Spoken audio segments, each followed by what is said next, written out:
নমস্কার, তোমরা সবাই ভালো আছো তো? অনলাইন ক্লাসে তোমাদের সবাইকে ধন্যবাদ। আমি আজকে তোমাদের নবম শ্রেণীর বাংলাদেশ বিশ্ব পরিচয় থেকে অধ্যায় 6 রাষ্ট্র নিয়ে আলোচনা করব। রাষ্ট্র কি? আমাদের প্রথমেই জানতে হবে রাষ্ট্র কি। রাষ্ট্র সম্পর্কে একটা ধারণা নিতে হবে। রাষ্ট্র হচ্ছে একটি বিবর্তিত রাজনৈতিক প্রতিষ্ঠান। মানুষ জন্মের পর থেকেই কোনো না কোনো রাষ্ট্রের অধিবাসী। এবং রাষ্ট্র সুষ্ঠু জীবনযাপন বিকাশের একটি অন্যতম গুরুত্বপূর্ণ প্রতিষ্ঠান। রাষ্ট্র ছাড়া কারো পক্ষে সুষ্ঠুভাবে জীবনযাপন করা সম্ভব নয়। তাই মানুষ জীবনে রাষ্ট্রের প্রয়োজন অপরিসীম। এই রাষ্ট্র সম্পর্কে সকলেরই ধারণা থাকা একান্ত কর্তব্য।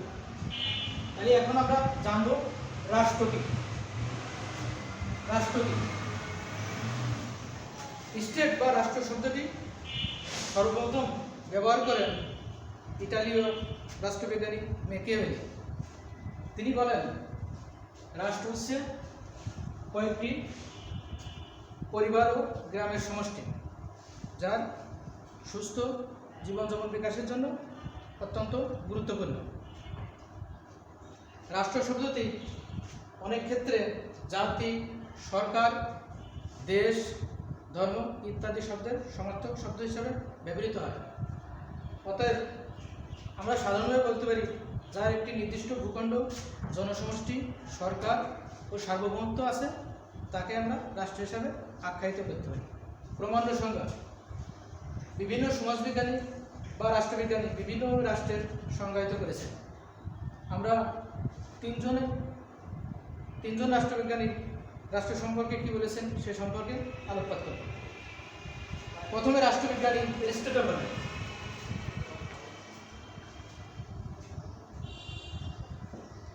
রাষ্ট্রবিজ্ঞানী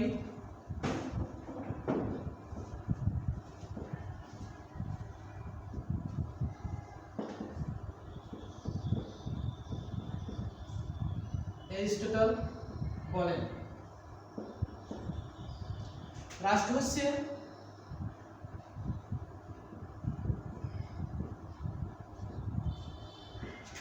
কতিপয় পরিবার ও গ্রামের সমষ্টি,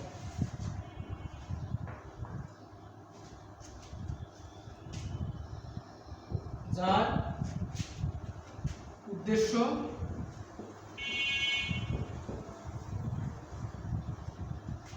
স্বয়ংসম্পূর্ণ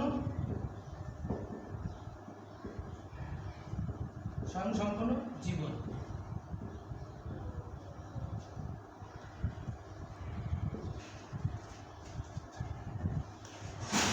তাহলে এখানে কি রাষ্ট্রবিজ্ঞানী এরিস্টটল বলেন, রাষ্ট্র হচ্ছে কতিপয় পরিবার ও গ্রামের সমষ্টি, যার উদ্দেশ্য স্বয়ংসম্পূর্ণ জীবন গঠন।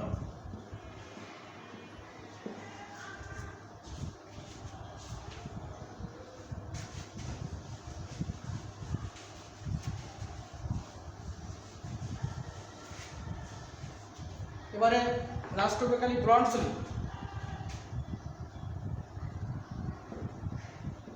রাষ্ট্রবিজ্ঞানী ব্রনসলি বলেন,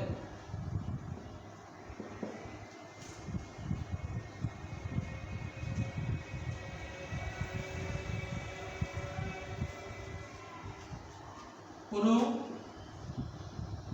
নির্দিষ্ট ভূখণ্ডে সংগঠিত জনসমষ্টিকে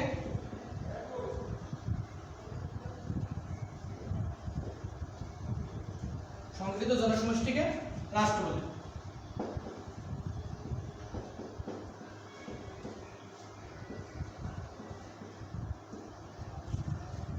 রাষ্ট্রবিজ্ঞানী ব্রনসলি বলেন, তোমরা লিখে নাও, রাষ্ট্রবিজ্ঞানী ব্রনসলি বলেন, কোনো নির্দিষ্ট ভূখণ্ডে সংগঠিত জনসমষ্টিকে রাষ্ট্র বলে।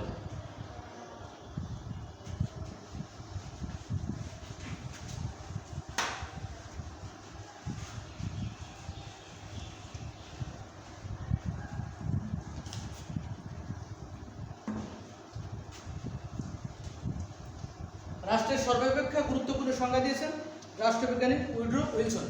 তিনি বলেন,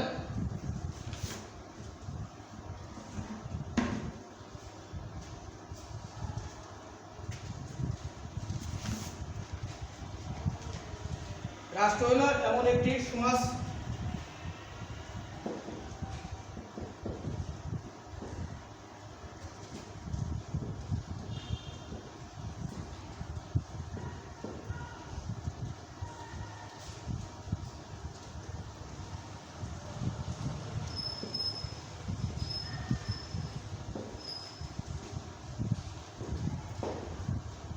রাষ্ট্র হলো এমন একটি জনসমাজ যারা একটি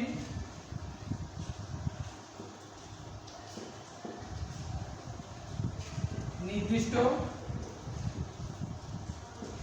ভূখণ্ডে স্থায়ীভাবে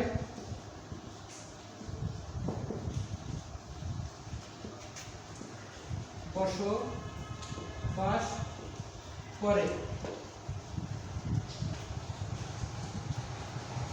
বসবাস করেন যারা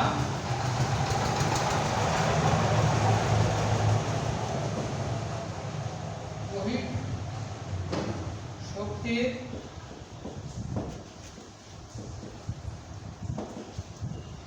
নিয়ন্ত্রণ থেকে মুক্ত, যার একটি সংগঠিত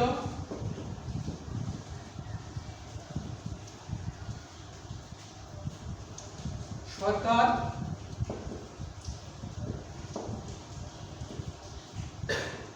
আছে এবং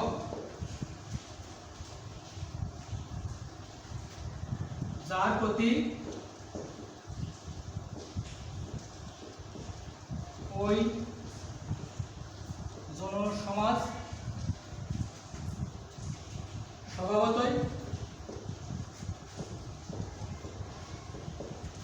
অনুগত।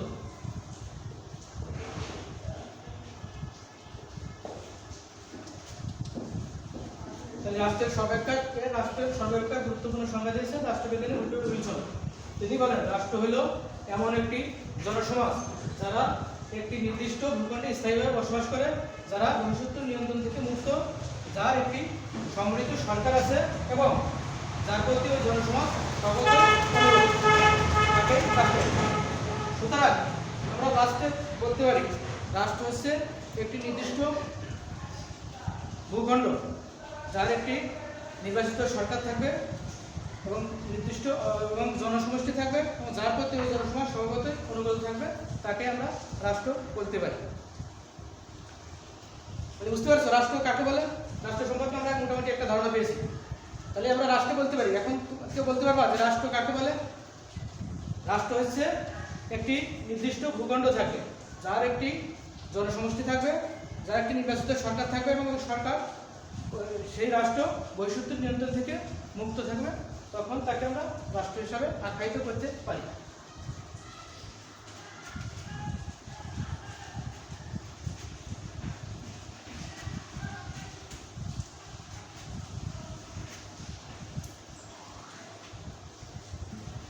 এখন আসবো আমরা রাষ্ট্রের। তোমরা কেউ বলতে পারবা রাষ্ট্রের কয়টি উপাদান আছে? হ্যাঁ, রাষ্ট্রের উপাদান আছে 4টি। বলো তো দেখি কেউ। এক নম্বর হলো নির্দিষ্ট ভূখণ্ড,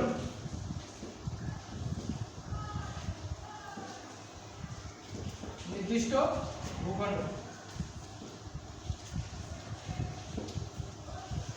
রাষ্ট্রের 1 নম্বর উপাদান হচ্ছে নির্দিষ্ট ভূখণ্ড। 2 নম্বরে জনসমষ্টি,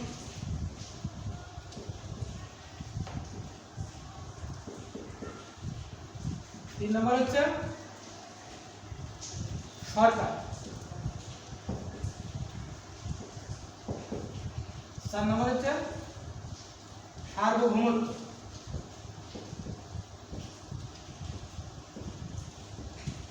5 তাহলে রাষ্ট্রের উপাদান কয়টি? রাষ্ট্রের উপাদান হচ্ছে 4টি। একটা নির্দিষ্ট ভূখণ্ড, জনসমষ্টি, 3 সরকার এবং 4 সার্বভৌমত্ব। এখন আমরা এই 4টি উপাদান সম্পর্কে একটু ধারণা নেব। তাহলে নির্দিষ্ট ভূখণ্ড কি? রাষ্ট্র গঠনের প্রথম এবং প্রধান উপাদান হলো নির্দিষ্ট ভূখণ্ড। নির্দিষ্ট ভূখণ্ড ছাড়া রাষ্ট্র গঠন করা কখনোই সম্ভব নয়। তবে ওই নির্দিষ্ট ভূখণ্ডটি কি পরিমাণ হবে তার কোনো ধরাবাঁধা নিয়ম নেই। কয়েকশো থেকে কয়েক হাজার বর্গ কিলোমিটার হতে পারে। তবে সবসময় রাষ্ট্রবিজ্ঞানীরা রাষ্ট্র গঠনের ভূখণ্ডের আয়তন মাঝারি ধরনের মতামত দিয়েছেন। তাই নির্দিষ্ট ভূখণ্ড হলো সরকার গঠনের, রাষ্ট্র গঠনের একটি প্রথম উপাদান। তারপর একটা জনসমষ্টি। জনসমষ্টি হচ্ছে রাষ্ট্র গঠনের দ্বিতীয় উপাদান। জনসমষ্টি ছাড়া রাষ্ট্র গঠন করা কখনোই সম্ভব নয়।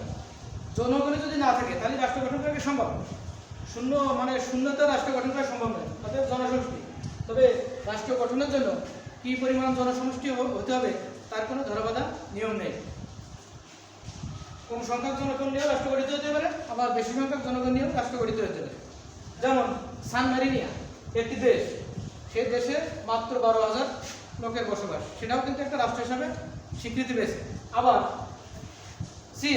চীনের লোক সংখ্যা বর্তমানে হলো 180 কোটি, বিরাট দেশ, সেটাও কিন্তু একটা রাষ্ট্র হিসাবে স্বীকৃত হয়েছে। অতএব জনসমষ্টি যে কি পরিমাণ হবে তার কোনো ধরাবাঁধা নেই। যে কোনো পরিমাণ সমষ্টি হলে রাষ্ট্র গঠিত হতে পারে। তবে রাষ্ট্র গঠনের দ্বিতীয় উপাদান হলো জনসমষ্টি। এবার সরকার। রাষ্ট্র গঠনের তৃতীয় উপাদান হলো সরকার। সরকার ছাড়া রাষ্ট্র গঠন করা সম্ভব নয়। আর সরকার ছাড়া একটি রাষ্ট্র সুশৃঙ্খলভাবে চালানো সম্ভব নয়। তো সরকার অবশ্যই হতে হবে নির্বাচিত এবং জনগণের প্রত্যক্ষ ভোটে সরকার হতে হবে। তবে কোন সরকার বিভিন্ন রকম হতে পারে। গণতান্ত্রিক সরকার হতে পারে, আবার একনায়কতান্ত্রিক সরকার হতে পারে। মানে যে দেশের সরকার হবে সেই দেশের উপর নির্ভর করবে সেই দেশে কিভাবে সরকার গঠিত হবে। তারপরে লাস্টে আসবে আমরা সার্বভৌমত্ব। সার্বভৌমত্ব রাষ্ট্র গঠনের সবচেয়ে গুরুত্বপূর্ণ উপাদান। অপর উপাদান নির্দিষ্ট ভূখণ্ড, জনসমষ্টি, সরকার, 3টি উপাদান থাকলেও কিন্তু রাষ্ট্র গঠিত হতে পারবে না যদি সার্বভৌমত্ব না থাকে। অতএব সার্বভৌমত্ব হলে রাষ্ট্র গঠনের সবচেয়ে গুরুত্বপূর্ণ উপাদান। তো সার্বভৌমত্ব বলতে আমরা কি বুঝি? সার্বভৌমত্ব হলো অবাধ ও চরম ক্ষমতা, যেটা বহিঃশত্রুর নিয়ন্ত্রণ থেকে এই সার্বভৌম ক্ষমতা বলেই এক রাষ্ট্র আর এক রাষ্ট্রের উপর থেকে আক্রমণ থেকে রক্ষা পাবে। এই জন্য রাষ্ট্র গঠনের 4র্থ নম্বর উপাদান হচ্ছে সার্বভৌমত্ব। তাহলে এখন আমরা আপাতত একটু ধারণা নিলাম রাষ্ট্র কাকে বলে, কেউ বলতে পারবা? তাহলে রাষ্ট্র গঠনের উপাদান কয়টি? 4টি উপাদান। নির্দিষ্ট ভূখণ্ড, জনসমষ্টি, সরকার, সার্বভৌমত্ব। তাহলে পরিশেষে আমরা বলতে পারি যে একটি রাষ্ট্র তখনই সম্পূর্ণ হবে যখন একটি রাষ্ট্রের নির্দিষ্ট ভূখণ্ড থাকবে, জনসমষ্টি থাকবে, সরকার থাকবে, আর সর্বোপরি থাকবে সার্বভৌমত্ব। এই সার্বভৌমত্ব গুণে এক রাষ্ট্র আর এক রাষ্ট্র থেকে সম্পূর্ণ বহিঃশত্রুর নিয়ন্ত্রণ থেকে মুক্ত থাকে। তোমরা মোটামুটি বুঝতে পারছো তো? তাহলে রাষ্ট্র সম্পর্কে তোমাদের আর কোনো সমস্যা আছে নাকি? তাহলে আপাতত আগামী ক্লাসে এই রাষ্ট্রের উপরে তোমরা একটু ধারণা নিয়ে আসবে। আমি তোমাদের কাছ থেকে কিছু প্রশ্ন জিজ্ঞাসা করব। সবাইকে ধন্যবাদ।